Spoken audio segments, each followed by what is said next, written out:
Bonjour à tous et bienvenue sur le Grand JT de l'éducation. Tout de suite, le sommaire. Panneaux photovoltaïques sur les toits, menus élaborés à base de produits frais et locaux, réduction des déchets. Les lycées de la région sud sont résolument tournés vers l'environnement, mais pas que, avec l'objectif certain d'une école enfin égalitaire. Alors on va parler de tout cela avec Marie-Florence Bulto-Rambaud, la vice-présidente de la région PACA en charge de l'éducation. Ce sera en première partie d'émission. Divertir tout en éveillant les consciences sur les enjeux auxquels la planète doit faire face aujourd'hui, c'est l'objectif du festival Cinéma for Change. Un jury de 10 000 élèves y dessert un prix jeunesse. Son fondateur sera avec nous en plateau pour en parler. Il nous a parlé du stylo, du crayon à papier. Il va nous faire la trousse entière. Aujourd'hui, Loïc Landreau s'attaque à l'histoire de la gomme. Loïc, qu'on retrouve tout de suite pour l'actualité en bref.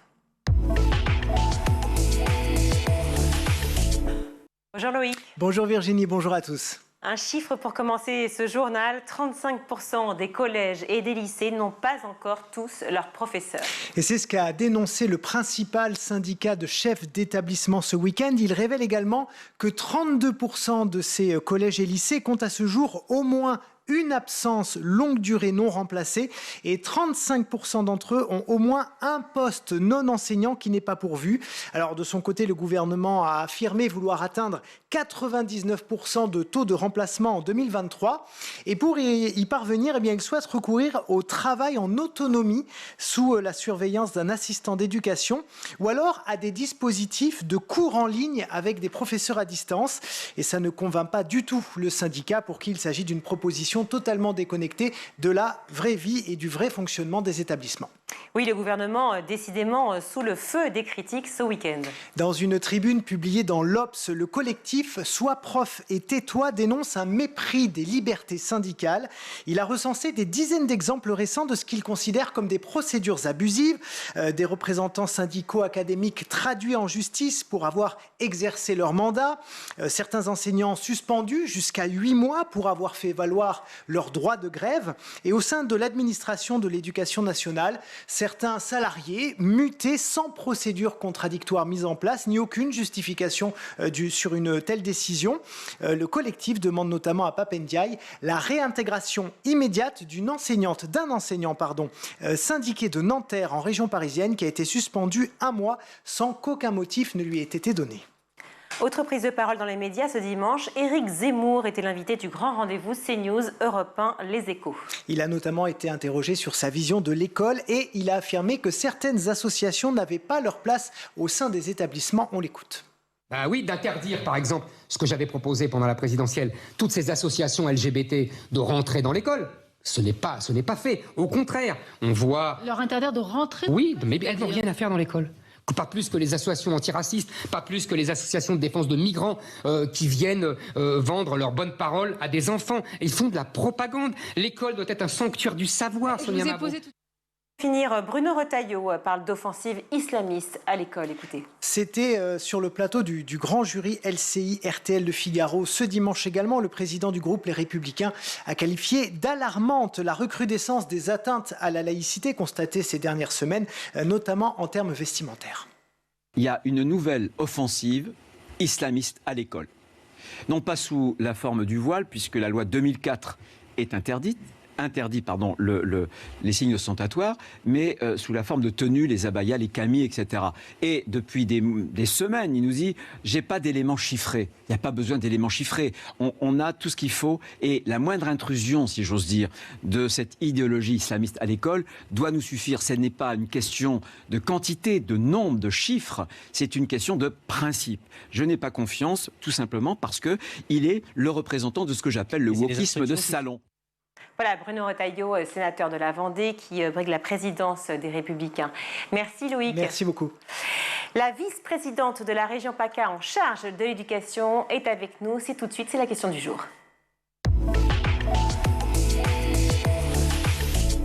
Et pour en parler, je suis ravie d'accueillir Marie-Florence Bulto-Rambaud. Bonjour. Bonjour. Merci d'être avec nous. Vous êtes vice-présidente de la région Provence-Alpes-Côte d'Azur en charge donc de l'éducation. L'éducation est une priorité et tant mieux. On est très content sur School TV pour le président de la République, mais aussi pour tous les Français évidemment, tout comme l'écologie, à en croire les sondages. Après 2 années si difficiles, vous l'avez vécu bien sûr comme nous, émaillées par la crise sanitaire, par la guerre en Ukraine, par les conflits sociaux, l'inflation bien sûr actuelle qui est très forte, une crise marquante au sein de l'éducation nationale et on l'a vu, on en a beaucoup parlé. Comment ça se passe chez vous en PACA? Est-ce que tout fonctionne à peu près bien? Je sais que vous avez 280 lycées dans la région. Ah non, on en a moins que ça. On en a 174. Pourquoi j'ai lu ça, moi, 280 lycées sur le... Non, il y a 100, enfin, avec les lycées privés, mais c'est pas du tout les mêmes enjeux pour une région, les lycées publics et les lycées privés. Voilà.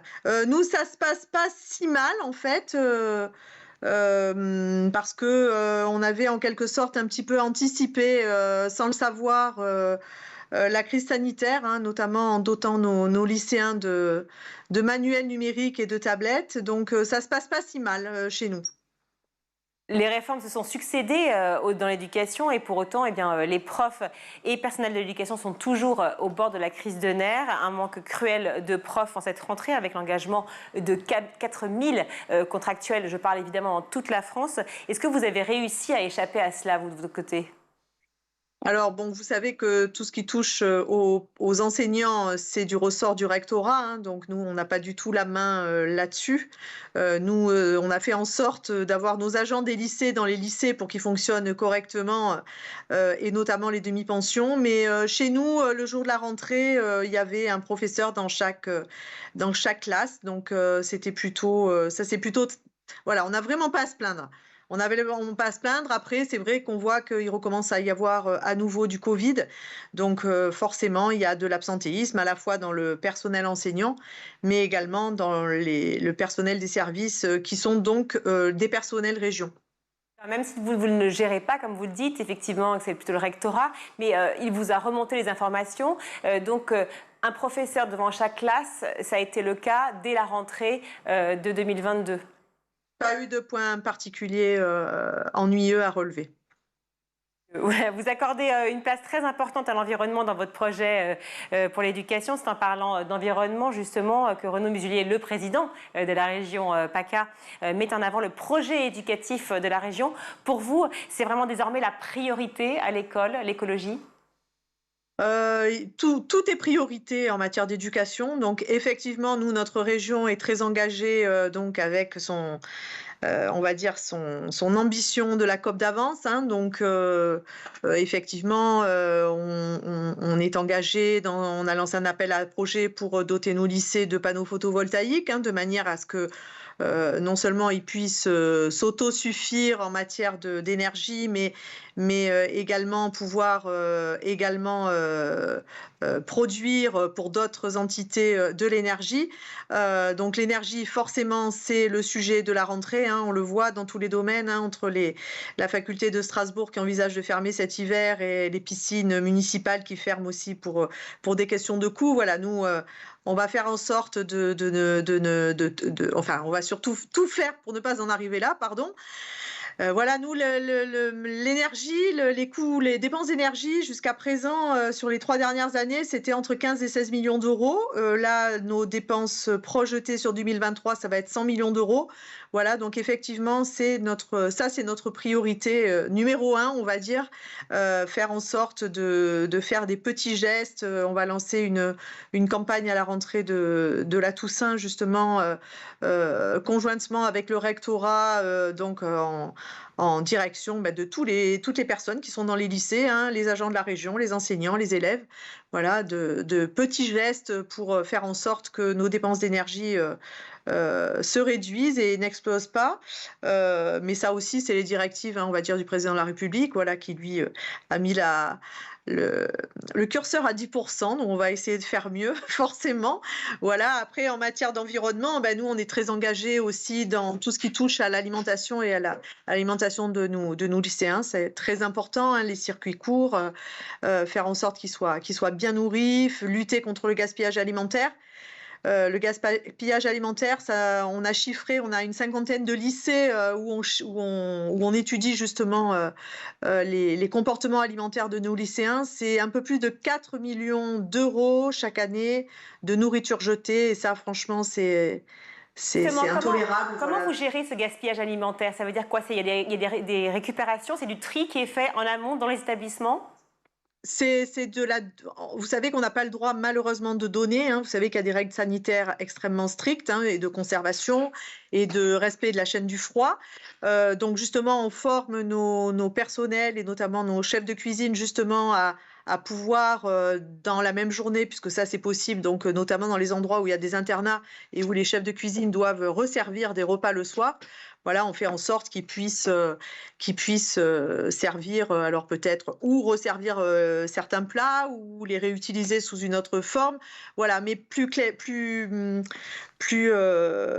simplement, on a des logiciels justement qui permettent aux chefs de cuisine qui sont responsables des achats de pouvoir anticiper donc le nombre de repas servis et de pouvoir acheter la juste quantité de manière à ne pas gaspiller. Voilà.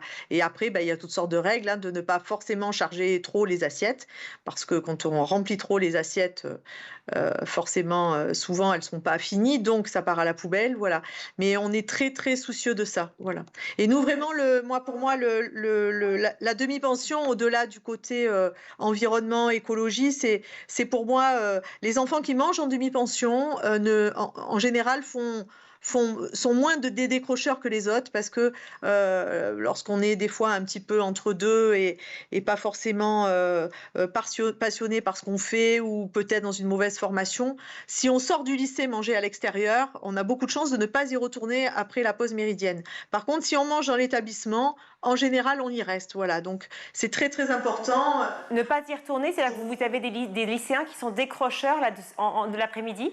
Oui, on sait que, notamment par exemple en seconde, il y a des lycéens, effectivement, c'est l'âge où souvent ils se rendent compte qu'ils n'ont pas forcément été bien orientés, et du coup, s'ils sortent, ça multiplie les chances. Ils sortent manger à l'extérieur en plus pour un coût qui est souvent plus élevé que le coût du lycée, qu'il y a dans le lycée, puisque là aussi, on fait en sorte que tout le monde puisse déjeuner à la demi-pension.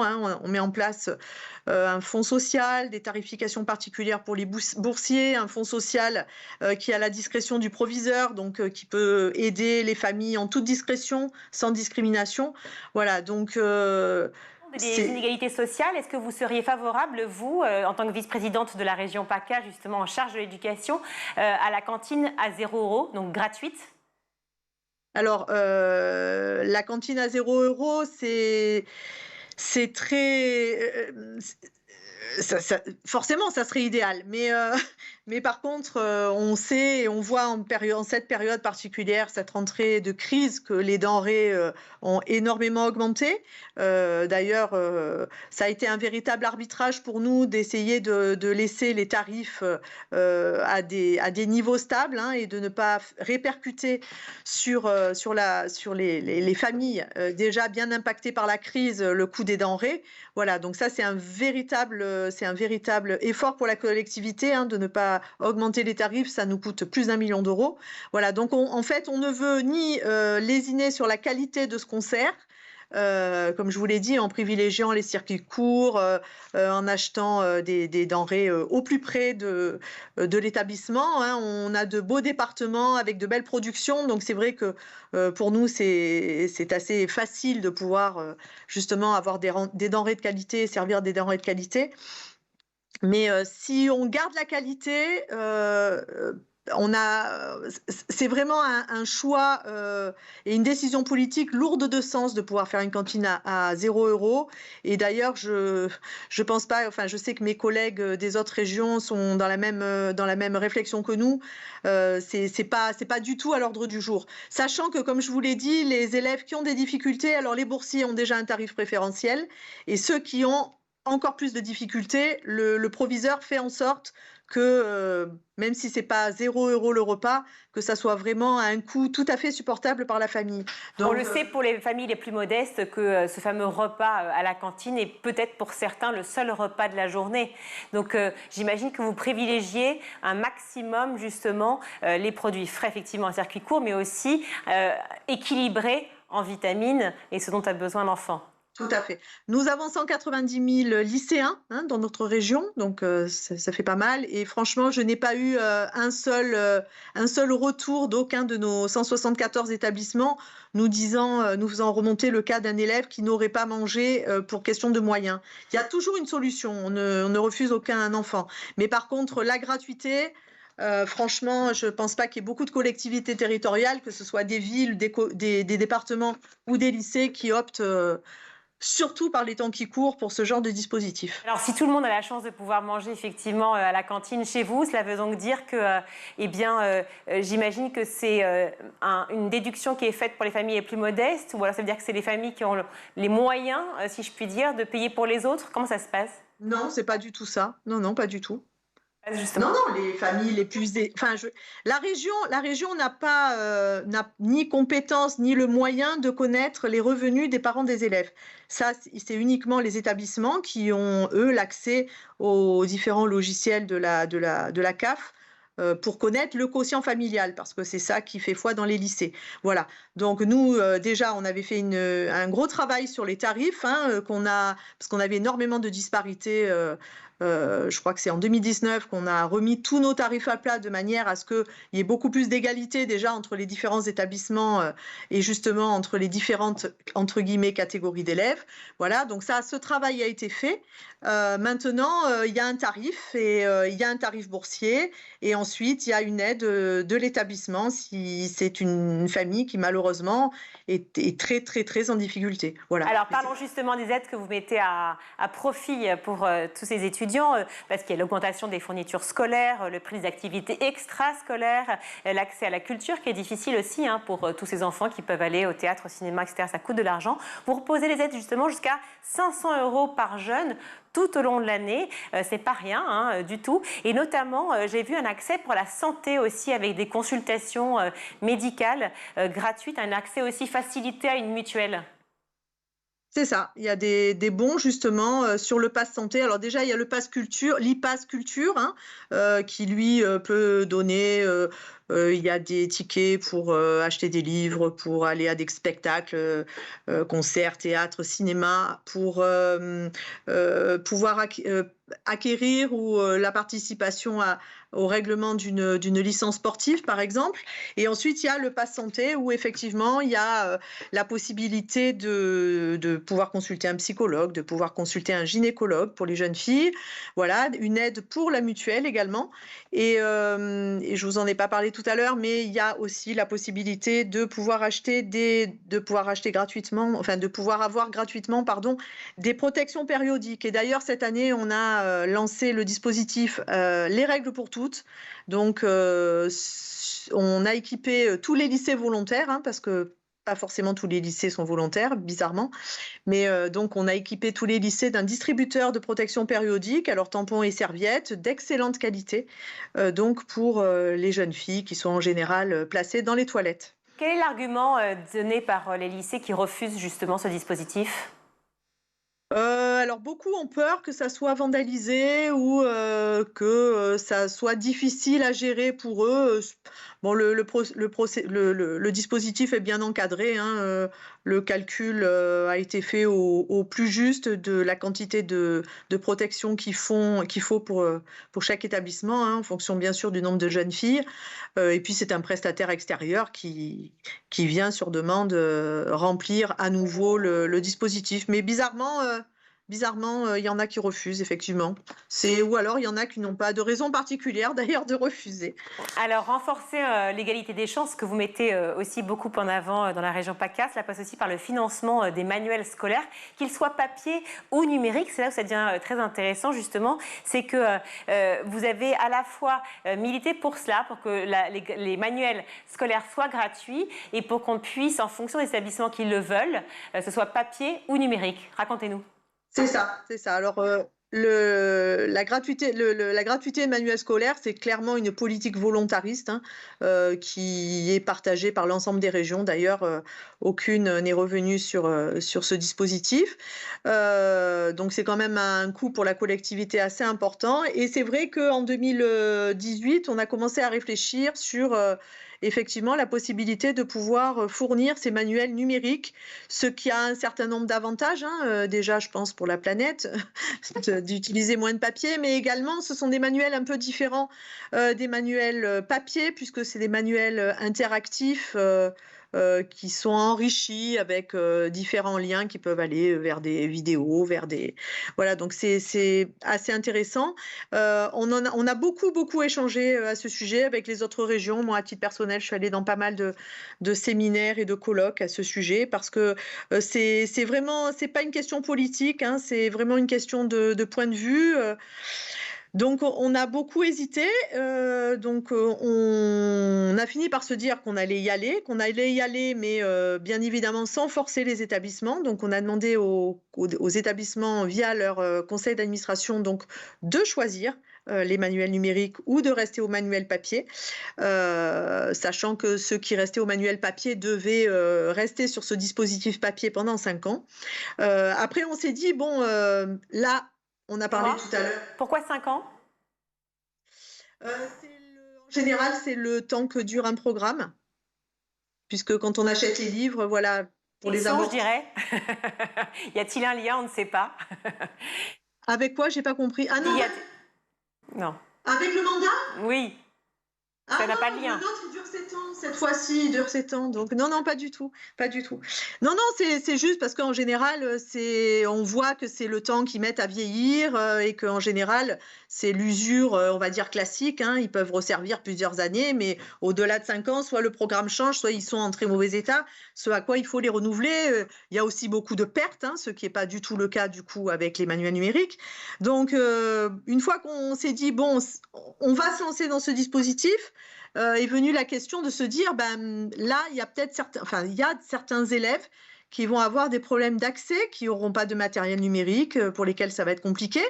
C'est là qu'on a décidé donc de doter nos lycéens de tablettes numériques, donc qui sont leur propriété, qui leur sont offertes et que donc ils peuvent garder durant leur scolarité, donc en général 3 ans. Tous les lycéens qui le souhaitent sont dotés d'une tablette numérique? Alors, tous les lycéens dont les lycées ont voté pour le dispositif, oui. Et ça représente combien de tablettes ou combien de budget? Même les lycées privés. D'accord. Et du coup, ça représente quel budget à peu près pour vous à la région? Quand on a lancé le dispositif, hein, c'était environ 80 millions d'euros, donc c'est un tarif, quand même, c'est une somme importante. Et en fait, on s'est rendu compte au moment du Covid qu'on avait opté pour la bonne solution, puisque bizarrement, à la sortie des 2 premiers confinements, à la rentrée donc 2020, il y a certains établissements, on était parti sur 85% des établissements qui optaient pour les manuels numériques. Et les 15% restants, en septembre 2020, il y en a qui nous ont dit on a peut-être fait une erreur parce qu'effectivement, si nos lycéens avaient eu des tablettes et des manuels numériques pendant le Covid, ça nous aurait aidé.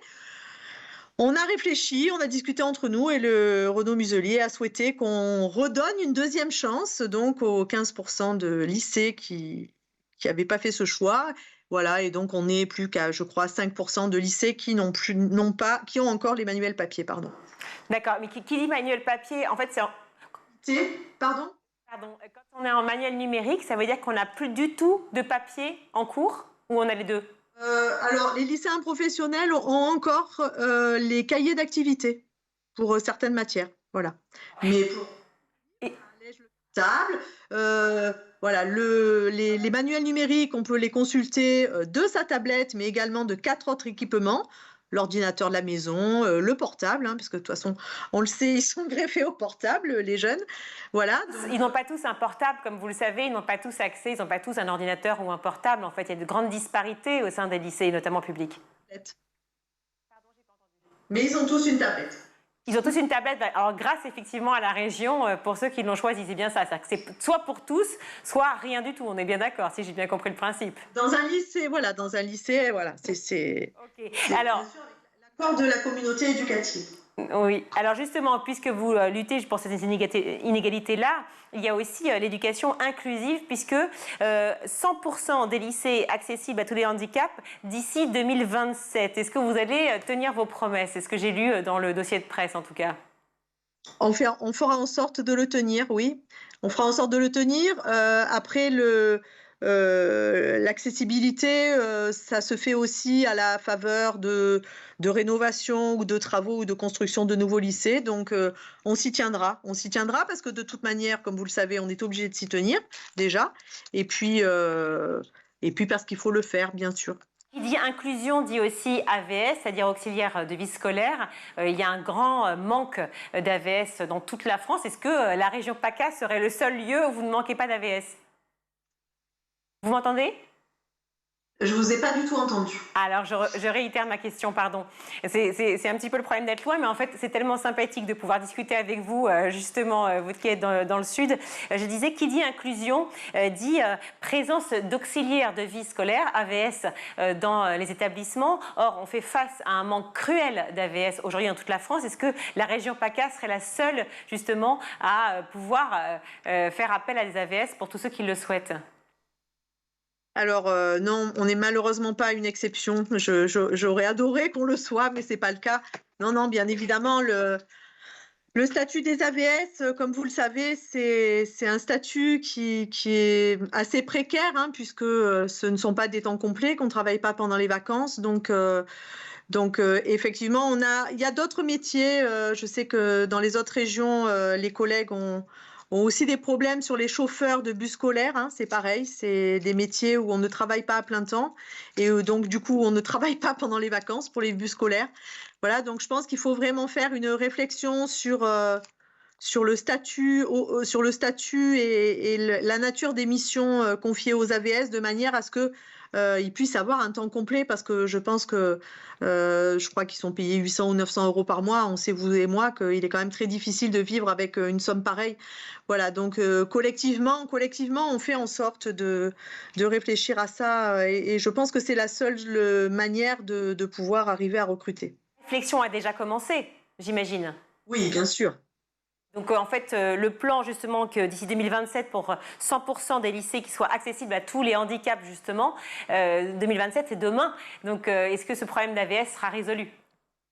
Ah ben ça, je ne sais pas, je l'espère, puisque les AVS ne sont pas des agents de la région pendant le temps scolaire. Ils sont des agents éventuellement de la région pendant la pause méridienne, simplement. Voilà.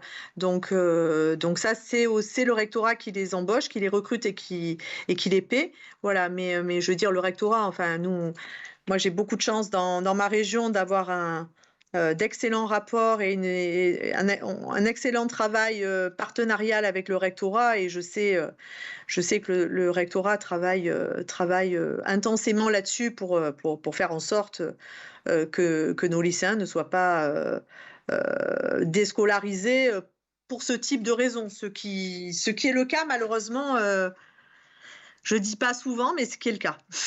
Dernière petite question tout à fait, j'allais dire personnelle, mais elle ne l'est pas totalement, mais j'ai vu que vous étiez engagée en politique très tôt, notamment pour Giscard, vous étiez une jeune giscardienne, voilà, et la région PACA est On l'est toute sa vie. est très hétéroclite en termes de représentation politique. Comment vous arrivez à vous y retrouver justement, à voir les tendances giscardiennes qui sont proches de vous et que vous pouvez justement induire, si je peux dire, à l'école aujourd'hui? Bah, vous savez, Giscard a écrit un livre, je pense qu'on devrait relire régulièrement, qui s'appelle 2 Français sur 3. Donc, c'est un peu ça. D'ailleurs, quand on a été élu en 2015, je l'avais offert à Christian Estrosi, qui était à l'époque président, et Giscard, qui était encore en vie, le lui avait très gentiment dédicacé sur ma demande, puisque j'ai eu beaucoup de chance. J'ai gardé des relations avec le président Giscard d'Estaing quasiment... Enfin, vraiment jusqu'à ces derniers mois, pas jusqu'à la fin, mais jusqu'à ces derniers mois. Voilà, donc en fait, la région, c'est la région, elle est assez déconnectée de la politique politicienne ou de la politique nationale. Et, je veux dire, à partir du moment où on a les mêmes valeurs, et c'est ce qui fait toute la différence avec notre opposition, qui est une opposition du Rassemblement national, à partir du moment où on a tous les mêmes valeurs, ce qui est le cas dans les 84 élus de la majorité de Renaud Muselier, les choses se passent de manière vraiment fluide. J'ai des collègues avec lesquels je travaille très bien, je m'en faisais la remarque l'autre jour, et avec lesquels, peut-être dans la vraie vie politique extérieure à la région, c'est des gens que j'aurais peut-être jamais rencontrés, et voilà, mais c'est des gens qui sont travailleurs, engagés pour l'intérêt général, et qui ont donc les mêmes valeurs que moi. Donc, s'ils sont pour certains adhérents au LR, ou adhérents dans des partis, moi je suis MoDem, ou dans des partis qui sont, on va dire, plus à droite que le mien, parce que je pense que je suis quand même un des plus centristes de l'hémicycle, mais c'est une question de valeur. On oublie que le MoDem existe encore, mais le MoDem, effectivement, fait partie des centristes. Merci beaucoup, en tout cas, d'avoir été avec nous, Marie-Florence Bulto-Rambaud. Merci mille fois d'avoir participé au Grand JT de l'Éducation. Je rappelle que vous êtes donc vice-présidente de la région PACA, en charge de l'éducation, des lycées, de l'orientation et de l'apprentissage. Merci. Très important. On marque une courte pause et on se retrouve.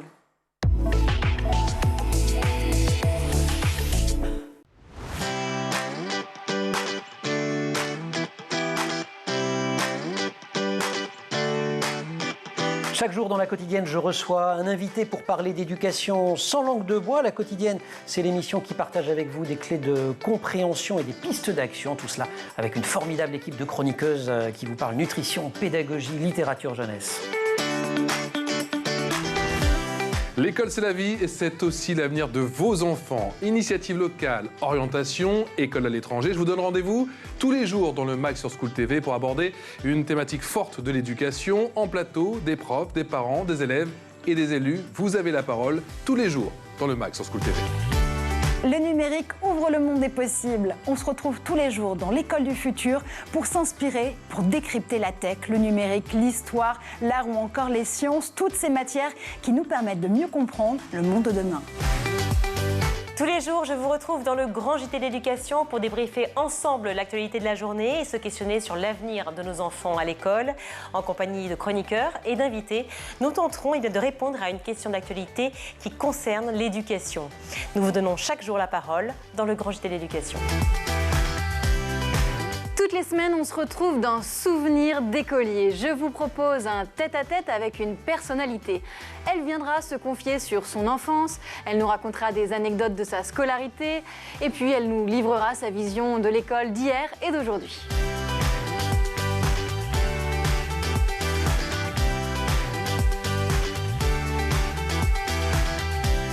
School TV, imaginons ensemble l'école de demain.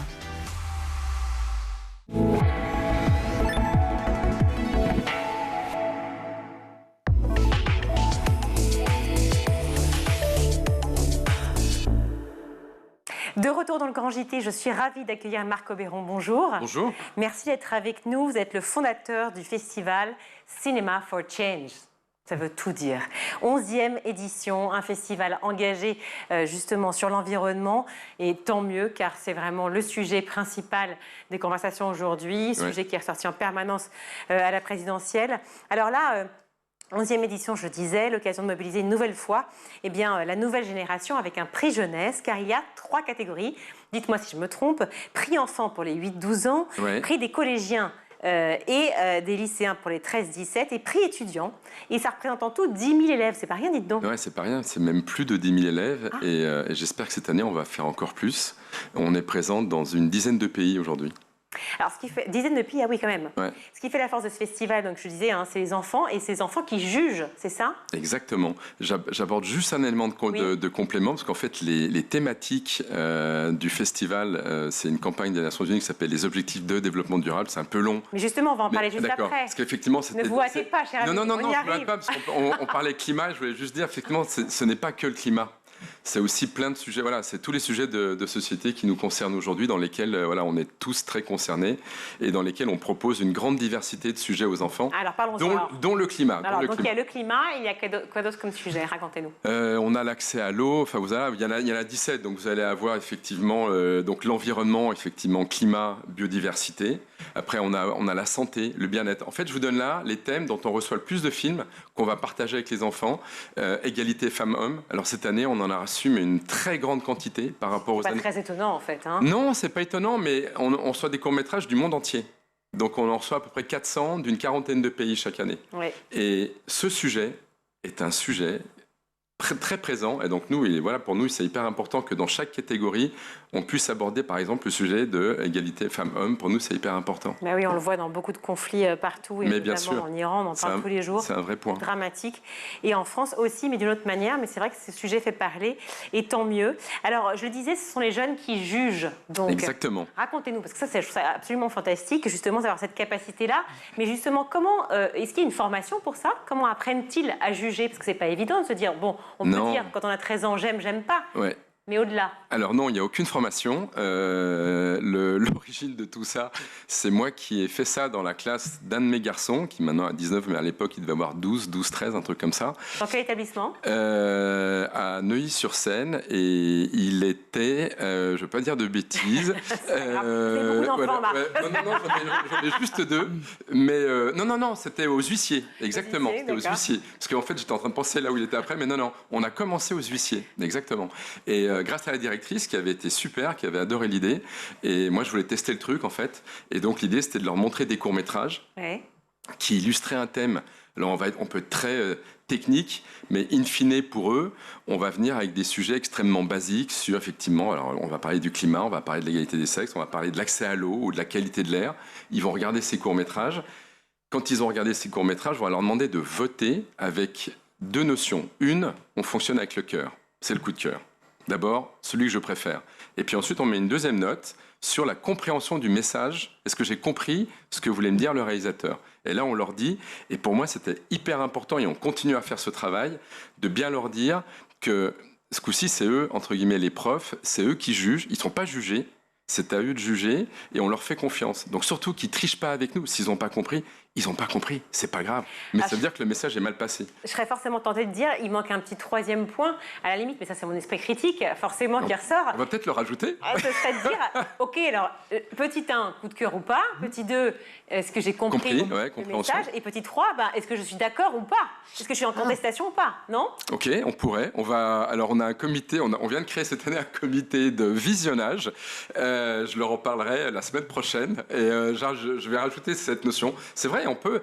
En plus, ça m'intéresse parce que j'ai envie de développer, et on leur dit, on a envie de développer leur esprit critique. Et je pense que c'est important. Oui.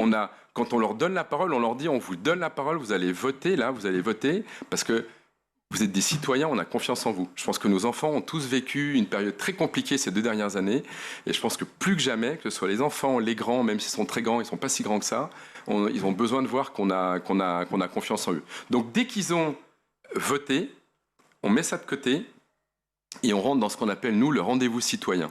C'est-à-dire qu'on va parler des films dont on vient de regarder avec, alors nous, bien sûr, on a l'argumentaire, on sait pourquoi les films ont été faits. On a préparé, puis cette année, il y a l'ADEME qui nous aide effectivement à être encore beaucoup plus juste sur les informations qu'on va donner aux enfants. Et voilà, et ils sortent de là, j'espère, avec des choses intéressantes. Ce qui m'intéresse, c'est sur les thèmes là, dont on vient de parler, c'est les 11 années qui viennent de s'écouler, ces 11 éditions. Parce qu'il me semble que dans les années qu'on vient de vivre, il s'est passé beaucoup de basculements. Il y a eu MeToo qui est arrivé, il y a eu une prise de conscience encore plus forte de l'égalité homme-femme, il y a eu une conscience encore plus forte des contraintes climatiques et sur l'énergie.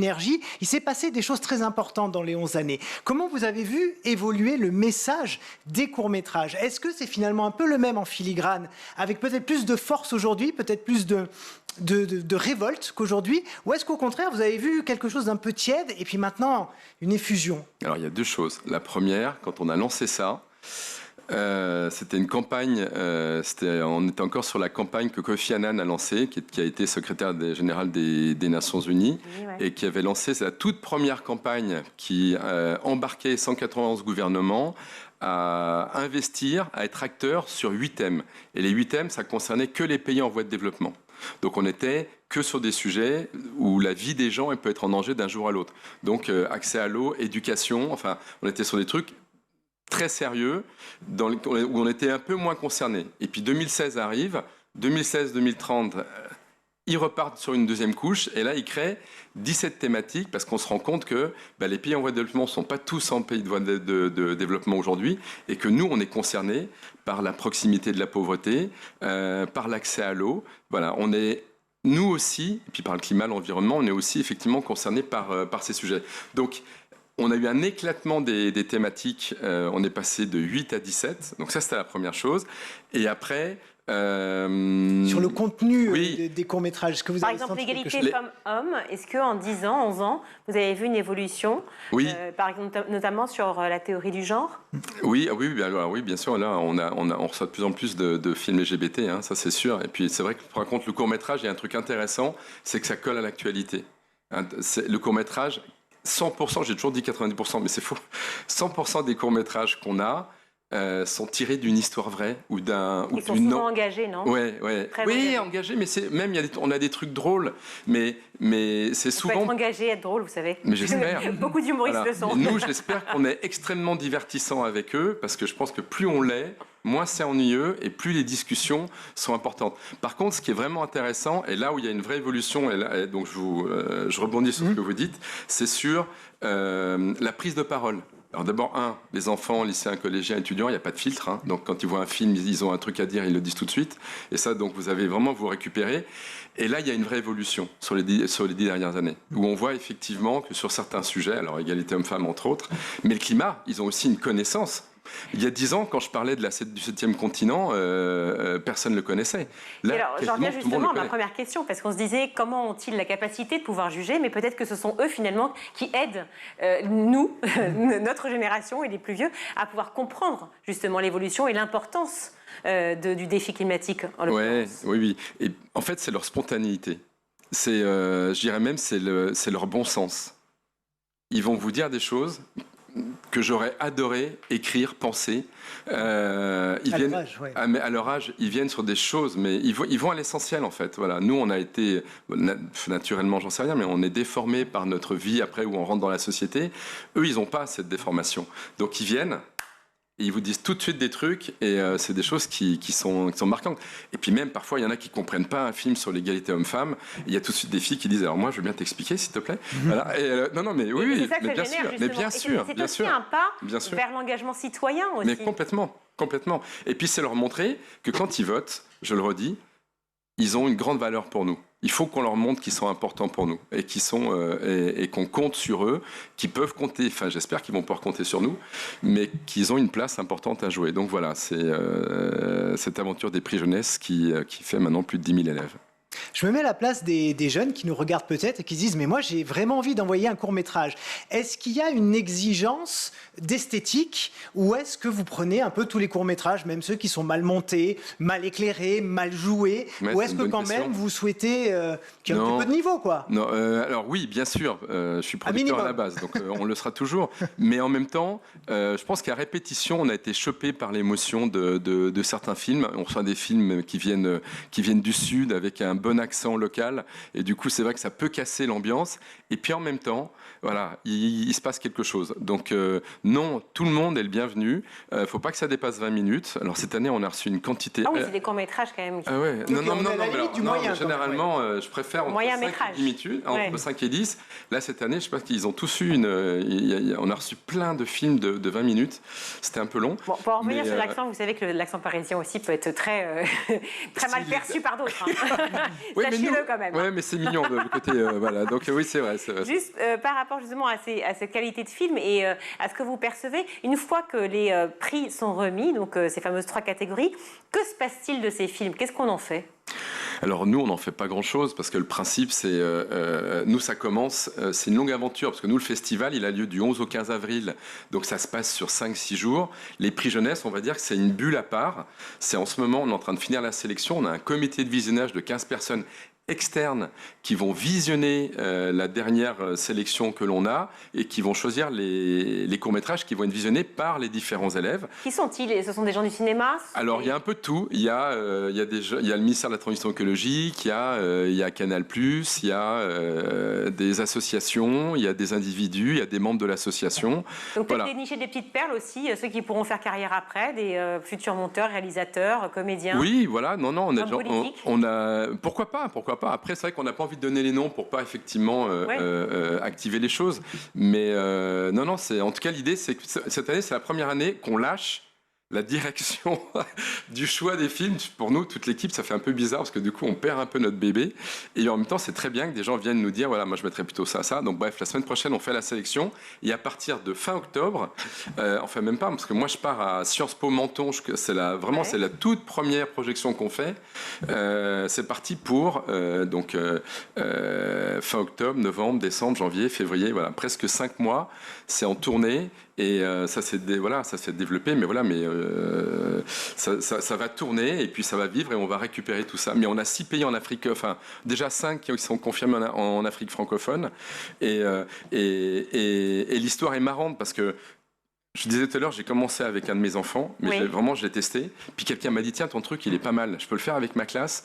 Et puis ça s'est fait comme ça avec des copains tout autour de nous. Et puis petit à petit, c'est parti. Et puis à un moment donné, la Principauté de Monaco est venue sur le festival. Elle nous a dit, mais alors nous, on a besoin d'aider effectivement nos enfants à être conscients de tous ces sujets.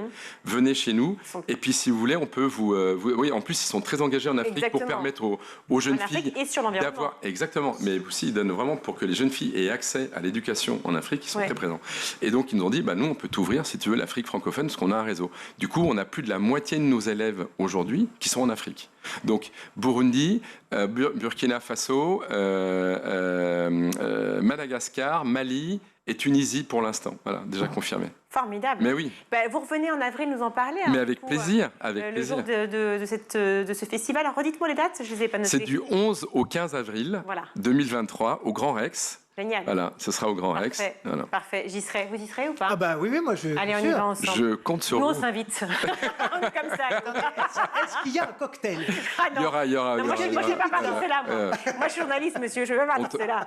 Merci, Marc. On trouvera une solution. Merci à vous. Merci pour l'invitation. Fondateur du festival Cinéma for Change. Voilà, vraiment festival à suivre. Remise des trophées, donc le 15 avril, au Grand Rex à Paris. Allez, c'est l'heure de la chronique. Loïc, c'est à vous. Vous restez avec nous pour écouter Loïc? Avec grand plaisir. L'histoire de la gomme. J'adore. Je suis très curieux.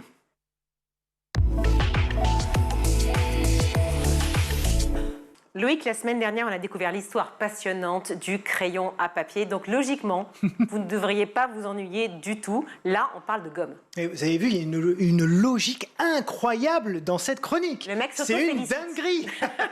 Mais peut-être avant de savoir toute l'histoire de la gomme, on va peut-être se demander comment nos anciens effaçaient quand ils écrivaient et qu'ils se trompaient. Oui, vous nous avez parlé il y a quelques temps. Les Romains utilisaient le fameux stylet. À bout plat. À bout plat, oui, c'est ça. Les Romains, en fait, et beaucoup de peuples antiques gravaient leurs textes sur des plaques d'argile ou de pierre avec un petit marteau et un stylet qui était soit en os, en bois ou en métal. Et il y avait donc 2 bouts différents, effectivement. Le premier pour sculpter les lettres, tout simplement. Et quand ils se trompaient, eh bien, ils utilisaient le côté plat pour repasser par-dessus et relisser la pierre et réécrire dessus, évidemment. Et c'est pour ça que parfois, dans les musées, on voit des blocs de pierre gravés avec des différences de profondeur. C'est pas tout lisse, exactement. C'est qu'il y a donc des lettres, des passages de l'écriture qui ont été retaillés et réécrits. Et quand on écrivait donc sur des plaques d'argile, alors là, on pouvait utiliser des lames de couteau pour gratouiller un petit peu là où on s'était trompé, ou alors on frottait avec des bouts de cuir ou de peau, peu importe, à l'endroit, voilà, on frottait, puis ça permettait de réécrire. Mais alors quand on utilisait de l'encre, ça se passait comment? Alors ça, c'est hyper intéressant parce qu'effectivement, on a utilisé c'est extrêmement intéressant. Mais toujours, parce qu'on a utilisé les 2 modèles d'écriture pendant plusieurs siècles, un petit peu en parallèle. Alors, sur l'encre, on pouvait passer de la pierre ponce, mais également de la cire molle. Et à partir du Moyen-Âge, écoutez bien... Il y a une interro après, Marc Aubert. J'écoute. Écoutez bien, au Moyen-Âge, on effaçait de l'encre avec de la mie de pain. De la mie de pain trempée dans du lait. Et ça faisait en fait une petite boule avec laquelle on pouvait effacer de l'encre. C'est un peu l'ancêtre de la gomme. C'était pas le pain perdu en fait. C'était pas du pain perdu, mais ça pouvait. Et comme ça, jusqu'à ce que l'Europe découvre l'utilité du Le latex. Et oui, le latex, ou caoutchouc, évidemment. Donc le latex qui est produit par un arbre qui s'appelle l'Hévéa et qui est découvert en Amérique du Sud aux environs du XVe siècle par les premiers explorateurs, même si au début, personne ne sait quoi en faire. Une matière visqueuse, un peu collante qui sort d'un arbre, ça n'a absolument aucun intérêt, en tout cas pendant près de 200 ans. Et puis en 1751, il y a un explorateur français qui s'appelle Charles-Marie de la Condamine qui revient d'Amérique du Sud avec du latex. Et là, il demande à l'Académie des sciences de bosser un petit peu. Et donc, il leur dit, essayez de me trouver quelque chose. Qu'est-ce qu'on peut faire de ce latex-là ? Et rien du tout. Eh bien, rien. Ils n'ont rien trouvé. Rien trouvé jusqu'en 1770. Où Loïc Landreau arrive. Et c'est ça, exactement mon ancêtre. Donc, 1770, il y a un scientifique britannique qui s'appelle Joseph Priestley. Il va observer qu'en frottant du caoutchouc sur du papier, ça va effacer ce qu'on écrit avec du crayon à papier, à l'époque avec du graphite, je vous en parlais la semaine dernière, ou alors avec du fusain. Et donc, c'est là que ça commence. Et ça marche vraiment ou il y a un problème ? Alors, il y a un petit problème. Le problème, c'est que la gomme en latex, telle qu'elle est utilisée à l'époque, elle pourrit à l'air libre. Donc, forcément, elle ne dure pas très longtemps. Et il faut attendre 1839, donc 70 ans, près de 70 ans plus tard, pour qu'un certain Charles Goodyear, pas du tout celui qui a fait les pneus, c'est un autre. Très bien. Voilà. Je note. C'est ça. Donc lui, il invente le principe de la vulcanisation. Qu'est-ce que c'est ? C'est une opération chimique qui permet de mixer le caoutchouc et une autre substance, notamment du soufre, pour qu'il soit figé et pour qu'il ne pourrisse plus. Donc le latex devient à la fois plus résistant au froid, à la chaleur, et il ne colle plus. Et donc, on commence à découper comme ça des petits rectangles, et la gomme se démocratise dans la société civile, mais aussi bien sûr à l'école, où parallèlement, on commence à utiliser du papier, enfin du crayon à papier avec du graphite. Et d'ailleurs, pour que ce soit encore plus pratique, le premier brevet de gomme emmanchée, vous savez, à l'extrémité du crayon, voilà, évidemment. 1858, premier brevet aux États-Unis, donc finalement c'est assez tôt. En 1950, le caoutchouc synthétique vient remplacer celui de l'EVA, l'industrialisation s'accélère et voilà pourquoi et comment les élèves aujourd'hui utilisent de la gomme. Alors vous parlez justement des crayons papier avec les petites gommes au bleu, il y avait des gommes bleues et les gommes roses. Ah, les gommes bleues et les gommes roses, oui, alors ça, je vais en profiter pour vous faire une révélation de dingue, parce que tout le monde croit, depuis des années, moi le premier quand j'étais élève, que le côté rose c'était pour le crayon à papier et le côté bleu c'était pour effacer l'encre. Oui. On a tous essayé de prendre avec le côté bleu là sur la feuille et du coup on a arraché la page. Oui. Mais parce que c'est pas fait pour ça en réalité. Figurez-vous que le côté bleu c'est aussi pour effacer du crayon à papier, mais sur d'autres matière, sur le bois, sur des tapisseries, sur un mur. Parce qu'on écrit vos crayons à papier sur le bois ou sur les... Eh bien oui, les charpentiers, ou si on veut faire des plans, peu importe. Donc il y a effectivement... alors oui, il y a le bois, les murs, les cartons. Exactement, le carton, voilà, c'est ça que je cherchais. Les tapisseries aussi, voilà, c'est ça. Et donc, pourquoi ? Parce qu'en fait, dans ce bout bleu, il y a des particules de pierre ponce. Donc c'est beaucoup plus abrasif. Et donc c'est pour ça que ça ne sert absolument à rien d'effacer avec le côté bleu, parce que ça va juste vous déchirer la feuille et ça n'a aucun intérêt à l'école. Cependant, comme la couleur est sympa, ceux qui la produisent ont réussi à la faire entrer dans les écoles en mode c'est un petit peu vintage, c'est un petit peu sympathique, mais en fait c'est plus une gomme professionnelle qu'une gomme d'école. Voilà, donc n'allez pas acheter ces doubles trucs, ça sert à rien. Merci en tout cas. Merci. C'est intéressant, cette chronique. J'ai appris quelque chose. Voilà, chaque semaine, on apprend toujours quelque chose grâce à Loïc. Et c'était passionnant. Le crayon papier, c'était génial aussi. Ah bah merci, c'est gentil. Non, mais vraiment, je le dis, voilà. Maintenant, c'est l'heure du Zap. C'est le meilleur de School TV. Cette semaine du goût. Mais oui, c'est la 33e d'ailleurs édition de la semaine du goût cette année. Elle a lieu du 10 au 16 octobre. Le but est simple, c'est de faire découvrir durant une semaine aux enfants de nouvelles saveurs, de nouvelles recettes, afin d'éduquer leur palais et de leur faire prendre conscience de l'importance justement d'avoir une alimentation saine et équilibrée. Alors il est vrai que cette semaine du goût n'est pas forcément dédiée uniquement aux enfants, heureusement. Elle est pour tout le monde. Mais durant cette semaine du goût, ce sont surtout les professeurs, les industriels, les artisans et les restaurateurs qui s'emparent de ce sujet autour de la nutrition et du bien manger. 33e, vous l'avez dit, édition de la semaine du goût. Est-ce que l'on connaît ses origines ? Tout à fait, elle voit le jour en 1990 et ce n'était pas la semaine du goût, mais la journée du goût. Elle deviendra ensuite la semaine en 1994, mais vous allez comprendre qu'à ses débuts, la semaine du goût a été mise en place non pas pour faire découvrir des recettes saines aux enfants, mais dans le but pour les industriels de faire de la propagande. Et oui, attention, on n'est pas sur France 2, mais presque. Au départ, cette journée du goût a été instaurée par la Collectif du sucre, une organisation interprofessionnelle du secteur du sucre. Et oui, l'idée de départ était donc de contrer la mode du light où le sucre n'avait pas vraiment la cote, vous imaginez.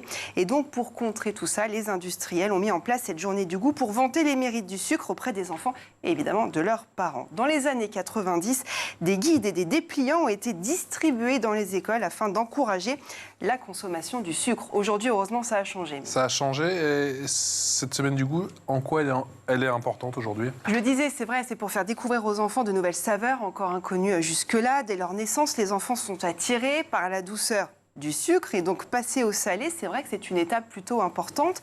Avec l'aide de professionnels de l'alimentation, les écoles de toute la France organisent des rendez-vous exclusifs afin de proposer aux enfants des activités autour de dégustations culinaires. Le but, évidemment, est de leur faire apprécier de nouvelles recettes, donc je le disais, de nouvelles saveurs et de leur faire comprendre aussi l'importance d'un bon équilibre alimentaire en favorisant évidemment les bons produits et non des repas préparés et cuisine rapide comme par exemple les fast-foods.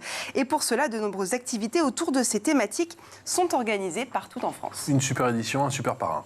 Effectivement, il s'agit du chef Grégory Cohen que l'on a vu dans Chérie, c'est moi le chef sur France 2.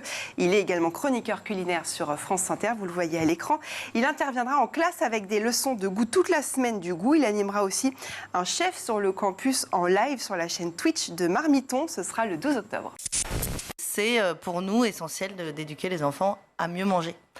Donc la manière dont on fait ça, c'est avec des ateliers qui vont de la terre à l'assiette. Et qui vont de la maternelle au lycée. Oui, même en fait... Ah, ça remonte maintenant, oui, ça y est. Remonte. Oui, on est monté. Génial, vous êtes passé, vous avez réussi. Et même, vous savez quoi? On a démarré des cours à Sciences Po Lille cette semaine. Génial. Voilà. Ah, mais c'est formidable. Est-ce que ça se passe partout pareil, alors? Ah non, pas du tout. Non, vous ne débarquez pas avec la cagette du maraîcher? Si, ah, bah alors. Tout à fait. Et puis, il y a une méthodo quand même. Il y a une méthodo, et ce qui est marrant, c'est qu'ils aient 6 ans ou 22 ans, les connaissances sont à peu près aussi nulles. Vraiment. C'est bien. Oui, sur la cagette. Hein. Hyper motivant. Voilà. La cagette. Commençons alors avec la cagette. Ça commence comme ça, des ateliers. Eh ben, ça s'appelle c'est notre premier atelier. Ça s'appelle la cagette de saison. Et qui, si on peut, se fait en présence du maraîcher qui a cultivé les légumes en question. Donc c'est littéralement vraiment, on entre dans la salle avec une cagette pleine de légumes de saison, donc forcément locaux. Enfin, c'est locaux, c'est de saison, ça va ensemble. Donc, cultiver si possible au plus proche et évidemment de manière la plus vertueuse et non chimique possible. Et c'est d'abord, avant toute chose, une découverte. Donc, on voit... On manipule, on regarde, voilà, on découvre... On regarde, on se plonge dans ces légumes qu'on souhaite le plus possible, entiers, encore avec la terre dessus, les feuilles, les fans, etc., éventuellement des petites bébêtes, c'est encore mieux, des petits insectes qui se baladent au milieu, pour familiariser vraiment les enfants avec le réel. Et ça se passe comment, la rencontre de l'enfant et du légume? Parce qu'à la cantoche, c'est pas toujours à la maison, c'est pas toujours évident. Alors, c'est une bonne question. Les enfants, en général, quand on leur dit légumes, disent ils ont un air de dégoût immédiat. Et puis en fait il y a l'appréhension en fait du visuel, du matériel, le fait qu'on met vraiment des betteraves, des fenouils, des blettes, des choux. Il y a une première découverte, les mains dans la terre en fait. Ils sont curieux, évidemment qu'ils sont curieux. Et on fait des devinettes et on voit ce qu'ils savent ou pas, ce qu'ils connaissent. Et alors quand vous avez envie de vous faire bien voir des enfants, vous leur dites non seulement on va parler légumes, mais après on va préparer une salade. Voilà. Absolument. C'est super pédagogique. Ouais. Non, mais ça marche du feu de Dieu, c'est ça l'histoire quand même. Ça marche du feu de Dieu. Et alors, salade, petite vinaigrette. Ouais, ils adorent faire. C'est ça. Vous les attrapez par le faire, en fait. On les attrape par le faire. C'est vraiment apprendre par le faire et le faire ensemble. 85% des étudiants et des étudiantes se disent inquiets quant à l'avenir. Comment est-ce qu'on arrive justement, en fonction des phénomènes aussi et des raisons de la solitude et des problématiques de santé mentale qu'Alizé décrivait pour les étudiants et les étudiantes, comment est-ce qu'on arrive à pouvoir leur permettre de voir le verre à moitié plein? Est-ce que c'est d'abord possible? Alors, Il y a des choses, vous parliez de l'éco-anxiété, et ça, pour le coup, c'est difficile. Il faut faire la part des choses entre ce qui est normal et pathologique. C'est hélas aujourd'hui normal que d'éprouver des émotions négatives, de l'inquiétude, une peur de l'avenir vis-à-vis d'une problématique environnementale qui est réelle. Ça serait même plutôt anormal que d'absolument ne pas s'en préoccuper. Après, tout dépend si cette anxiété, elle va permettre de bouger, de mener des actions collectives comme le font beaucoup de jeunes, ou si elle va être paralysante. Voilà. Et donc, quand en effet on est paralysé, quand nos symptômes ils vont vraiment altérer notre vie quotidienne, qu'on va avoir des idées suicidaires, qu'on va déprimer, qu'on va être seul, qu'on va rater nos examens, etc. Là, effectivement, il est urgent d'oser en parler, d'oser verbaliser. Mais nous, dans les études que l'on a faites, on voit quand même que les jeunes, justement, il y a moins de tabous sur la santé mentale. Ils osent appeler des plateformes comme Nightline, ils osent faire des téléconsultations sur CARE, parce que c'est pareil, ils sont vraiment très férus du numérique, donc pour eux, c'est pas un sujet. Ils osent télécharger des applis qui vont les aider. On voit Mon Sherpa, qui est une appli que j'ai co-créée. Voilà, un petit chatbot d'accompagnement. Ils osent faire quand même tout ça, et c'est hyper important. Moi, je prône la verbalisation des émotions chez les jeunes. C'est quelque chose qui est primordial, parce que ça permet de se serrer les coudes et de voir qu'on n'est pas tout seul, en fait. Manger, goûter, déguster, c'est ludique. C'est ludique, c'est un peu le parti qu'on a pris notamment pour les enfants, et elle parlait tout à l'heure des tout petits. Effectivement, pour les maternelles, on a fait des ateliers sur les jus de fruits bio, jus de fruits et légumes bio, en jouant sur les couleurs et les textures pour sensibiliser les enfants, parce que c'est vrai que la première chose qu'un enfant voit, c'est les couleurs les plus vives, et puis le toucher. Après, le toucher, la matière. Là-dessus, on fait des ateliers notamment pour les crèches. Mais l'expression de la fourche à la fourchette, c'est hyper important. Et c'est hyper important toute l'année. Effectivement, dans la restauration scolaire, c'est un vrai enjeu. Aujourd'hui, on ne va pas se mentir, en France, on a 2 gros mastodontes qui se partagent le marché, Elior et Sodexo qui se partagent le marché, mais on a aussi des petits entrants comme API, et c'est le parti pris qu'on a pris nous à Levallois, c'est de passer par eux après un appel d'offres qui a été remporté par API. Et eux, ils favorisent les circuits courts, ils favorisent justement tout ce qui est fait en Ile-de-France ou à proximité en Ile-de-France, des viandes label rouge. On est à plus de 50% de produits bio servis dans les écoles. Là aussi, c'est tout au long de l'année. Effectivement, il y a un focus pendant la semaine du goût, mais c'est aussi une démarche à avoir de façon globale tout au long de l'année. Le circuit court, c'est possible aussi à Chevreuse, dans les Yvelines ? Bien sûr, d'autant qu'on est sur des quantités qui sont beaucoup moins importantes, donc on peut vraiment s'appuyer sur des producteurs locaux. Et nous, ça fait partie intégrante de nos cahiers des charges, effectivement, quand on lance nos consultations. Le pain doit être acheté dans les boulangeries locales, les yaourts à la ferme, le beurre, on a un certain nombre de contraintes comme ça. Je pense qu'il faut vraiment voir ce temps du repas de midi comme un temps éducatif. C'est important, c'est pas uniquement de nourrir l'enfant et faire en sorte qu'il ne fasse pas d'hypoglycémie l'après-midi, c'est un vrai temps éducatif. C'est vrai qu'on dit que c'est, pour bon nombre d'élèves, pour certains élèves, le seul repas qu'ils font équilibré, et parfois le seul repas de la journée. Alors, je vais peut-être avoir une démarche politiquement incorrecte, mais moi, j'avoue que tout ce qui est fait pour promouvoir le bio en ce moment me laisse un petit peu perplexe. Pourquoi ? Parce que je pense que le circuit court et la production locale ont peut-être un cachet plus authentique que le bio. Moi, j'ai découvert il n'y a pas très longtemps qu'on donnait à manger aux enfants dans les écoles de l'ananas bio qui venait d'Afrique du Sud. Et je préférais qu'on fasse des pommes pas bio qui viennent du maraîcher à 15 km.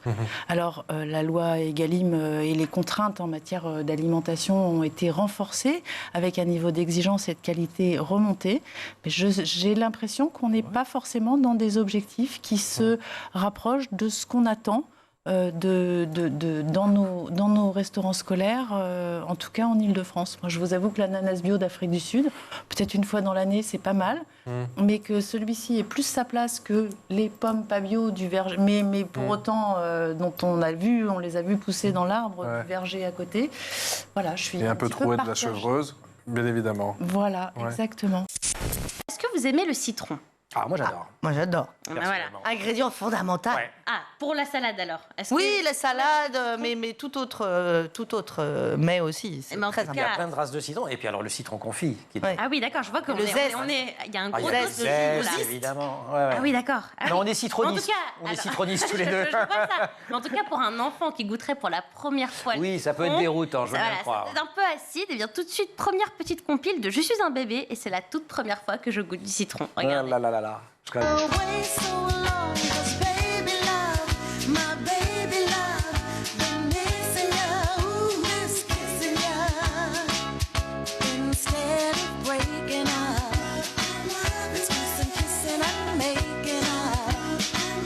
Je pourrais passer Bon, ça se passe pas si mal en fait. C'est juste, ça fait un effet quoi. C'est ce qu'on aime bien.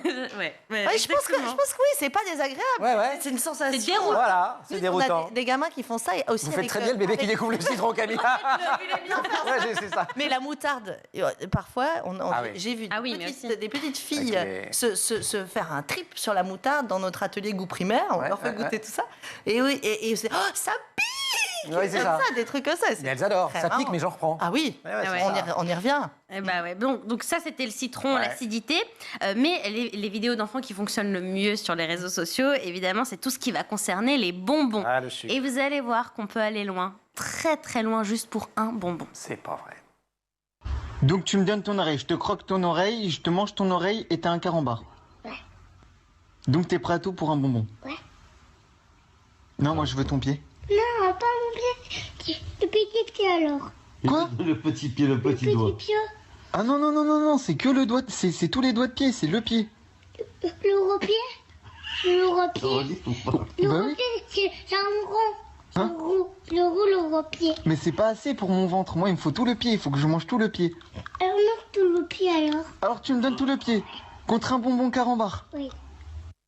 Ouais. Un bonbon carambar.